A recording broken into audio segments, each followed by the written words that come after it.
What's up, everybody? I'm Big Cam. Welcome back to the channel. Today we are talking about episode 2, Lowak of Echo. Ooh, Echo, so far through 2 episodes, I've been absolutely loving. Let's talk about my girl, Alaqua fucking Cox. I can't believe this is her first acting role.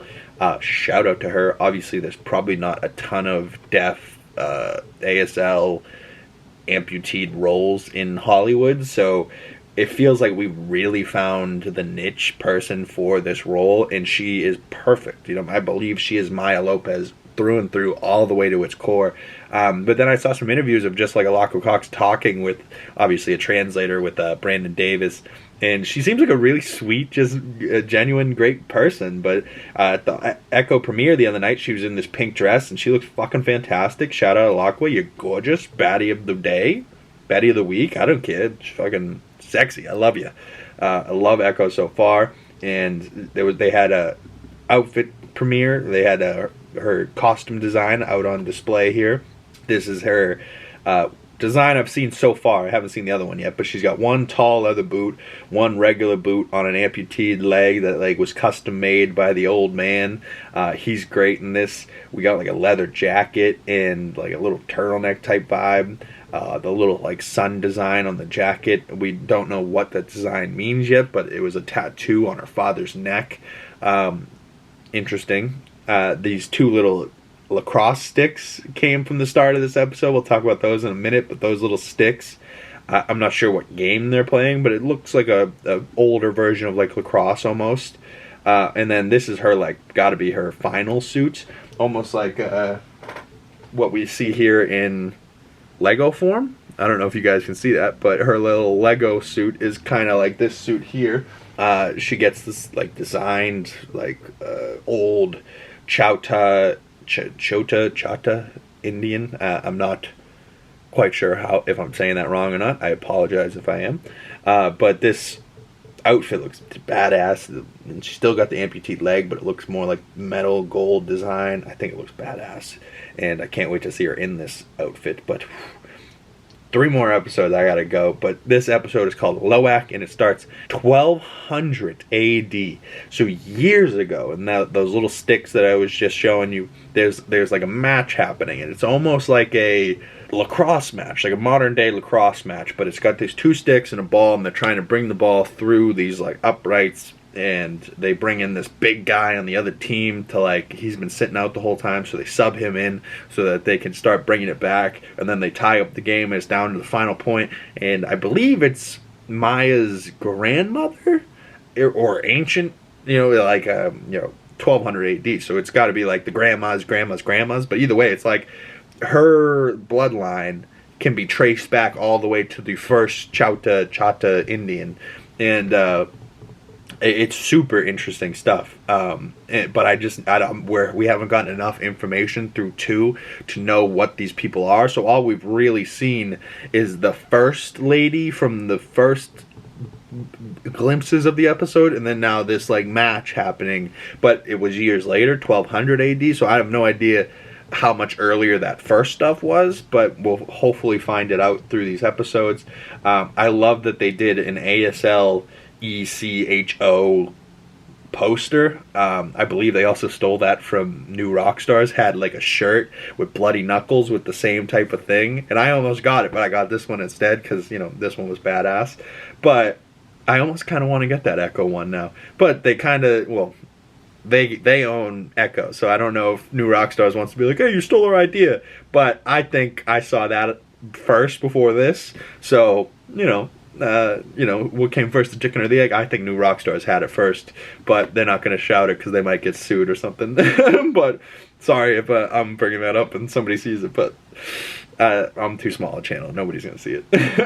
But I would be shocked if 3 people watch this video, but for you 3 people that are watching, you're into the same shit I'm into, and if you're watching Echo season episode 2, no bad deed goes unpunished. I love this poster as well, all white and black with the red kingpin with the 2 bullet holes in the head, ooh, ooh, ooh, so great. Then we cut back from the match, 1200 AD, back to present day, and her grandmother. No one knows yet except for Henry and Biscuits that she's in town. And the grandma knows something's up. So the Chula is into something. Like, she is meeting with this group. I'm not sure what that's about. And then she goes to Henry and it's like, Maya's in town, whatever. Like, I think, you know, if she is in town and she's just passing through, you know, maybe you should help her, you know, get through town. Pretty much saying, you know, if she's here doing something, help her. If she's just passing through, help her pass through. But I'm not quite sure what was supposed to be taken away from that. But either way, Maya was asking help to get onto a train. But so Maya ends up boards the train with Biscuits and Billy Jack following, right? Because she wanted Henry's help. But now she's got to bring her cousin into it with her grandma's truck.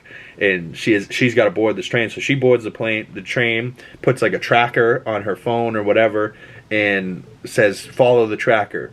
The tracker eventually kicks out, so she has to like hit the brakes on the train to like make sparks and make noise so that Biscuits can find his way over there. Poor Billy Jack, the dog in the back of the truck. The whole time I was concerned. I'm like, is this dog okay? Like, the dog's getting tossed around. He's off-roading and shit. I was like, nah, dog's alright. But Biscuits is hilarious. I love the cousin Biscuits. I just love the name. His name's Biscuits. You know, it makes me want to call my buddy Biscuits now. You know, like my buddy Bana, just start calling him Biscuits. He'd hate that. For a while, I was calling him Das Bahn, the German sensation. He hates that too. He hates being on camera, but hopefully one day I'll get him either behind the camera or talking on camera. I would love to talk with him about this shit, but he's also a hater. He's not going to watch this, so message Bana and tell him that he's a pussy. But so she gets on the train and she sneakily sneaks her way in, cuts this thing out, gets onto the train, and then opens up this thing. And they don't show us what she's doing on the train, but then we see her just seal up her cutout that she like snuck onto the train. She seals it back up, gets off the train. We see this shot that was released way before Echo of her sitting here on the edge of this thing, which is a train car apparently with a thing on top of it. This looks more like a flatbed truck, like a dump truck, but this is supposed to be a train car. Forklift floor rating 24,000 pounds. So that's a heavy duty forklift. But you see her original black leg here, and they have it exposed on purpose, I think, in the shot to show you, hey, maybe something's going to happen with that in the next shot. She starts running over the trains, skipping over the trains, and she jumps and falls at one point, and she like turns around and the metal leg gets stuck between the two clamps. And so now the metal leg, right, like she's not in pain because it's not her real leg. Imagine the left leg got hit and so now she's double amputated. Oof. But the metal leg gets clamped, so then she's like trying to move it, but it's a goddamn train. She's not strong enough. And then all of a sudden her hands start glowing, kind of like the Chauta Indians that we've seen at the very, very beginning of the first episode, and a little bit in the second episode, and the flashbacks and her visions from her dreams. Like, something's trying to tell her something. I think the first Chauta Indians bloodline runs all the way through Maya Lopez, and now Maya Lopez somehow is re-sparking this fire inside of her, if you will. That's at least my guess so far, but she, with this power, opens the clamp so she gets her leg out, but the leg is now still destroyed. So she's kind of using her one good leg and limping on the broken, busted leg, and she gets to the end of the train. She's like waving the cousin on, and the cousin goes, "There's a tunnel! There's a tunnel!" So then she's got to jump off the train onto the truck. Doesn't quite. I thought she was going to land on the hood, and then it was going to get like a face-to-face with Biscuits, and Biscuits was going to be like, "What are you doing? You're crazy!" Instead, it's even worse. She jumps, hits the top corner of the windshield, flips over. We think she lands in the bed of the truck. It looks like she just falls right out the bitch, or is like hanging on by the back of the truck as he throws on the brakes and spins this thing around. I think she got hit the truck, flown over it, and just got thrown onto the ground, because then he's sitting there, looks at the back of the truck, and she climbs from the outside of the truck over the tailgate into the back of the truck. We get this shot of her sitting in the back of the truck looking at Biscuits. Biscuits like, "Are you crazy? You could have died." And she's kind of like, but she's kind of like giggling like, "Wow, I can't believe I did that." But she's still young here. She's still like, not quite a queen yet. She's still like a princess, working her way up to being a queen pin type of deal. She's only, as far as we know, done like this one job. Well, she was the number 2, so she had been doing some dirty stuff with Kingpin in New York, but now she's doing stuff on her own, like where she had kind of had help there, you know what I mean, with Kazi and the tracksuits. As much help as that was, she did lose to a guy with a bow and arrow and a second girl with a bigger bow and arrow, and it gets shot. So they see like you see like little glimpse from that, but I love how they just like caught you up from the Hawkeye stuff, and they didn't just go, okay, previously on, right? Like they threw in some of those clips that you've seen before into that episode 1, and then made it like make sense, so that we get the missing pieces. They extended a couple of the scenes with like the little girl looking at her father being like, I want to be like you. She sees him making like a deal, like there's some really good stuff in there. But what she was doing on that train, because he goes, what were you stealing? She goes, I didn't steal anything. And you're like, wait, so all that train, jumping off the train, crushing your leg, you didn't even steal anything? We cut back to New York, and Fisk's Armory and Fisk's men are working on a shipment, and he goes, hey, you, unload that box. And 2 guys walk out, and the guy goes to open the box, sets off whatever Echo Maya Lopez did, and boom, boom, the explosion. We find out that she blows up what was Fisk's Armory. So now his armory's like melted, and Fisk now is going to know that it was her and where it came from, which is Oklahoma. So that I think she's going to bring that New York war with Kingpin out to Oklahoma, which is exactly what Henry didn't want. The skater rink guy, Henry, is not happy. They go to the pawn shop with the funny old man, which I don't know if it's her grandpa or like her step grandpa, but I think it's the husband to the grandma, the chula. But he is a man that's running a pawn shop, and a guy that has things, like little cameras, got a GoPro, got a smaller camera, got a thing that's like a hummingbird's tongue sized camera. But I really love that actor. Let me look up who it is. Graham Greene plays Scully, Grandpa Scully or whatever, but Graham Greene is the voice of the old man, and he is so funny. I really love this guy. I've loved him in every role he's ever been in. I believe he was, no, maybe that was a different guy, but this guy, Graham Greene, whenever they need like a Native American, he's normally the guy, the traditional guy that they've gotten for years. I believe he was in The Last of Us, but either way, this guy is such a legend, and he's a real native, person. He's got the roots, and he's got the voice, and he can speak sign language. He can, talk, he can talk the shit, he can act, he can be funny. I really like this guy, but he's running a pawn shop. She asks him to fix the leg, so he starts breaking out bike parts and springs and all types of shit. And you're like, wait, what is he doing over there? So he fixes her a temporary leg and says, hey, the main leg is going to take more time I'll need. So that meaning, hey, by the end of the season, you should get a superhero suit, and you're going to get a full nice leg that you can use. This leg's kind of like, springs, and you can hear it like bong, bing, bong. So I don't know how well this leg's going to hold up, but we do see her in a picture at the skating rink having a fight, and we've seen that from the trailers with this new leg that he has made for her. So I don't know when this fight in the skating rink happens, but that has yet to come up. We have yet to see Kingpin have a little meeting with her sitting down at a table, so that is yet to come up. I'm really interested in all that. We've yet to see Kingpin with the little girl, beating up that guy. But I gotta say, I do love her motorcycle. Her motorcycle just looked badass. Like, I would ride that bike for sure. But Alaka Cox, man, badass, love her already. I can't wait to see her more as Echo.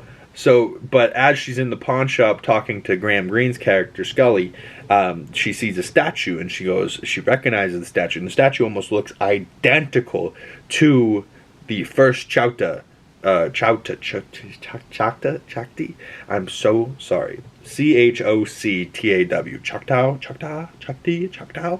I'm so sorry, I'm butchering it. But she's the first ever. And it's the same lady we've seen from the Visions, like that type of stuff. And she's like looking at it and asking questions. And the guy goes, yeah, your grandmother knows all about this stuff. Maybe you should ask her. Damn well knowing that Maya is trying to keep it a secret that she's in town.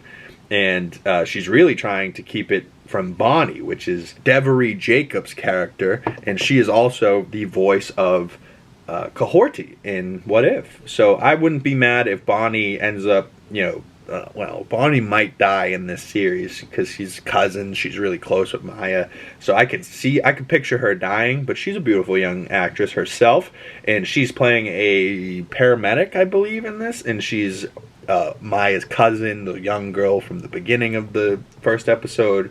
But they separate them, and she had to go to New York with her father. So Maya hasn't seen her cousin in a long time. So now that she's back, everyone's like, yo, you should see Bonnie. You're going to break her heart again. So they're almost making it like they're lesbian lovers, but they're that close that they're like sisters, but they're cousins, but they're family. I don't know if it's more like, I'm kind of getting vibes that like they love each other in like more than just a family way, but maybe that's just me misreading it.